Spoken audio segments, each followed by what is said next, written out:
Hello, তোমাদের সাথে আমি আজ দুটো খুব সহজ ওটসের রেসিপি শেয়ার করব, যেগুলো তোমরা খুব সহজেই কোনো গ্যাস ওভেন ছাড়াই বাড়িতে বানাতে পারবে।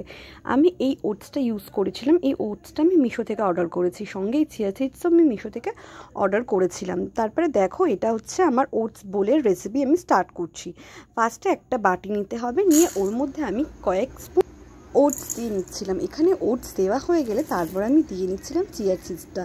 এখানে তোমরা এটা সারা রাতও ভেজাতে পারো, আবার কয়েক ঘন্টাও ভেজাতে পারো। তোমরা যদি সারা রাত এটা ভেজাও তাহলে এটা বেশি ভালো হবে। তারপর আমি এখানে দিয়ে নিচ্ছিলাম দুধ। এখানে দুধটা পরিমাণ মতো দিতে হবে, যাতে সব জিনিসগুলো ভালোভাবে ভেজে।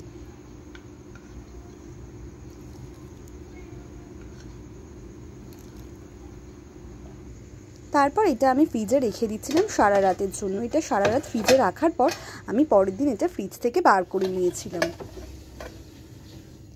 এটা ফ্রিজ থেকে বার করে এটা আমি একবার ভালোভাবে মিশিয়ে নিচ্ছিলাম। আর পাশে আমি কেটে রেখেছিলাম ছোট ছোট করে টুকরো করে রাখা আপেল আর একটা কলা। এটা ভালোভাবে চামচ দিয়ে মিশিয়ে নেওয়ার পর আমি এর মধ্যে দিয়ে দিয়েছিলাম একে একে ছোট ছোট আপেলের কুচি আর কলা। তারপরে দিয়েছিলাম একটু মিষ্টির জন্য অল্প করে মধু, আর ওপর থেকে একটু দিয়েছিলাম মিক্স সিডস। তোমাদের কাছে যদি মিক্স সিডস না থাকে তোমরা নাও দিতে পারো।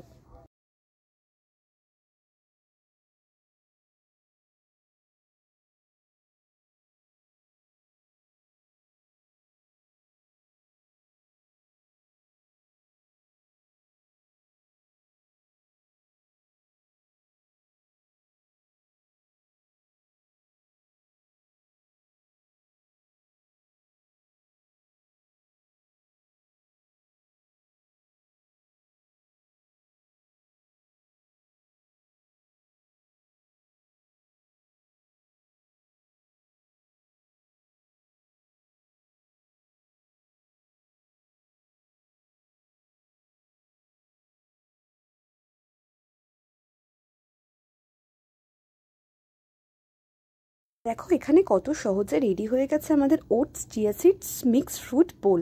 এটা তোমরা সকালে ব্রেকফাস্টেও খেতে পারো, সন্ধ্যেবেলাতেও খেতে পারো। আমি এটা ব্রেকফাস্টে খেয়েছিলাম। এটা অবশ্যই ভারী রাখতে পারো।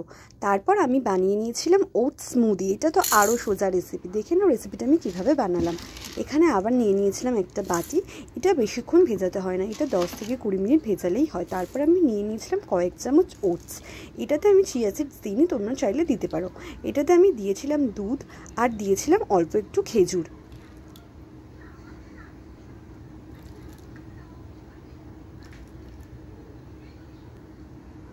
এখানে আমি খেজুরগুলো ছোট ছোট করে কেটে রেখেছিলাম, দানাগুলো ফেলে দিয়েছিলাম। তারপর আমি দিয়ে দিয়েছিলাম খেজুরটা। এটা আমি 10 থেকে 20 মিনিট ভিজিয়ে রেখেছিলাম।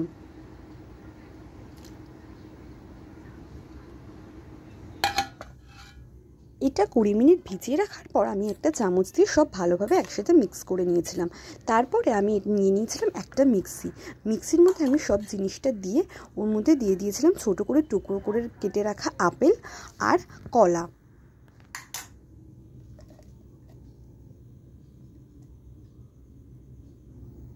তারপরে মিক্সিতে ভালোভাবে পেস্ট করে নিলেই হয়ে গেল আমাদের ওটস স্মুদি। দেখলে কত সোজা রেসিপি। তোমরা এভাবে চাইলে বাড়িতেও বানাতে পারো। আর গার্নিশের জন্য কেটে রাখা খেজুরের টুকরোগুলো দেখো কত সুন্দর দেখতে লাগছে। যেহেতু এটাতে আমি বরফ ইউজ করিনি, তাই এটা আমি খানিকক্ষণ ফ্রিজে রেখে দিয়েছিলাম। ফ্রিজ থেকে বার করে এটা ঠান্ডা হওয়ার পর আমি টিফিনে খেয়েছিলাম। ভালো লাগলে লাইক আর সাবস্ক্রাইব করে দিও।